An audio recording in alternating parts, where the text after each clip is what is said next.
Good morning 7th class. ये आपकी आज की वर्कशीट है, वर्कशीट नंबर 20। हम भूगोल का चैप्टर वायु पढ़ रहे थे, इसी को हम आगे कंटिन्यू करेंगे।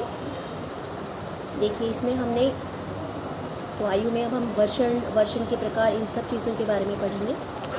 जब जल पृथ्वी एवं विभिन्न जलाशयों से वाष्पित होता है तो वह जल वाष्प बनता है। देखिए ये हमारा पृथ्वी है, पृथ्वी के ऊपर कहीं तालाब में, कहीं समुद्र में ये हमारा जल है। जल क्या होगा? वाष्प होगा और ऊपर जाएगा। वायु में किसी भी समय जल वाष्प की मात्रा को आर्द्रता, जिसे आप ह्यूमिडिटी कहते हैं, मतलब वायुमंडल में किसी भी समय ये जल वाष्प कितनी मात्रा में है उसे हम आर्द्रता कहते हैं। जब वायु में जल वाष्प की मात्रा अधिक हो जाती है, जब ये बहुत अधिक हो जाएगी जल वाष्प की मात्रा, तो हम कहेंगे कि आज बहुत ह्यूमिडिटी है, मतलब बहुत आर्द्र दिन है। जैसे जैसे वायु गर्म होती जाती है, जल वाष्प धारण करने की क्षमता बढ़ती जाती है। जैसे जैसे ये क्योंकि गर्मी है तो वायु गर्म होगी, जैसे जैसे गर्म होगी तो ये और ज़्यादा जल वाष्पों को ग्रहण करती जाएगी। इस प्रकार यह और अधिक आर्द्र हो जाती है और आर्द्र दिनों में कपड़े सूखने में काफ़ी समय लगता है। हमारे पसीना आसानी से नहीं सूखता। क्यों? क्योंकि वायुमंडल में पहले से ही इतनी नमी होती है कि और नमी सोखने की क्षमता उसमें नहीं होती। ये कारण है इस बात का कि कपड़े सूखने में या हमारा शरीर का पसीना सूखने में आर्द्र दिनों में क्यों देरी होती है। मतलब जब आर्द्र दिन होता है तो कपड़े देर से क्यों सूखते हैं या पसीना आसानी से क्यों नहीं सूखता। ठीक है।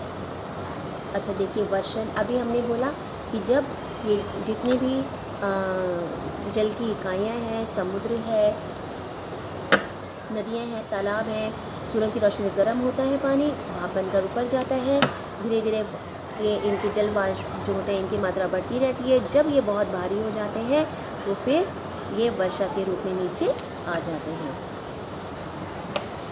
ठीक है। अब ये आपको ये हमें दे रखा है वर्षण के प्रकार कि वर्षा किस किस प्रकार की होती है। देखिए 3 प्रकार आपको दे रखे हैं: संवहनी वर्षा, चक्रवाती वर्षा और पर्वतीय वर्षा।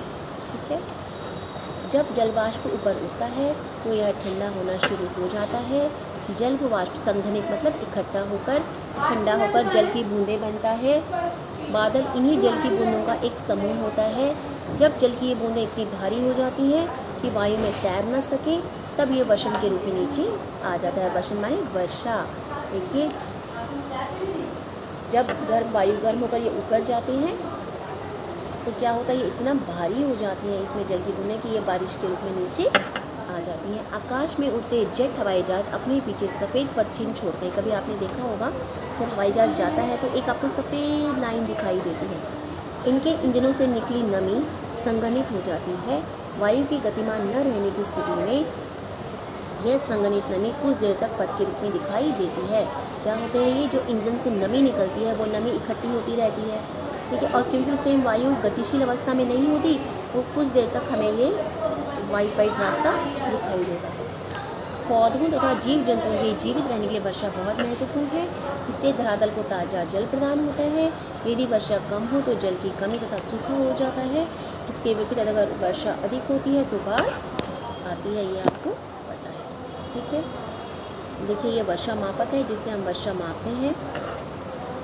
क्या आप जानते हैं कि वर्षण की दूसरा, देखो वर्षा एक तो पानी की बूंदों के रूप में आपने होती है। ठीक है। और किस रूप में? हिम, बर्फ़ पड़ना। ठीक है। सहिम वृष्टि या ओला वृष्टि, कभी कभी आपने देखा है ना कि बहुत एक ही तरफ से बादल भी फटता है, बहुत सारा पानी एक साथ आ जाता है, या कभी ओले गिरते हैं। ये सब वर्षण के ही प्रकार हैं। वर्षा के प्रकारों का वर्णन कीजिए। ऊपर अभी आपने देखा वर्षा के दिनों में गीले कपड़ों को सूखने में अधिक समय क्यों लगता है? क्योंकि वायुमंडल में पहले से ही इतनी नमी होती है तो वो और अधिक नमी सूखने की क्षमता नहीं होती वायुमंडल में, इसलिए गीले कपड़े से जो नमी होती है वो वाष्प होकर ऊपर नहीं जा पाती। आपके अनुसार दिल्ली में किस माह में सबसे अधिक वर्षा होती है, ये आप खुद बताएंगे।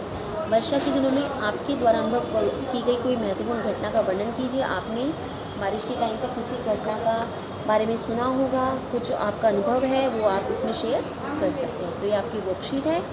सभी क्वेश्चन तो आपने करने ही है। इसके अलावा आप ये सारे पॉइंट्स लिखेंगे। ये वाला पॉइंट लिखेंगे, आर्द्रता किसे कहते हैं।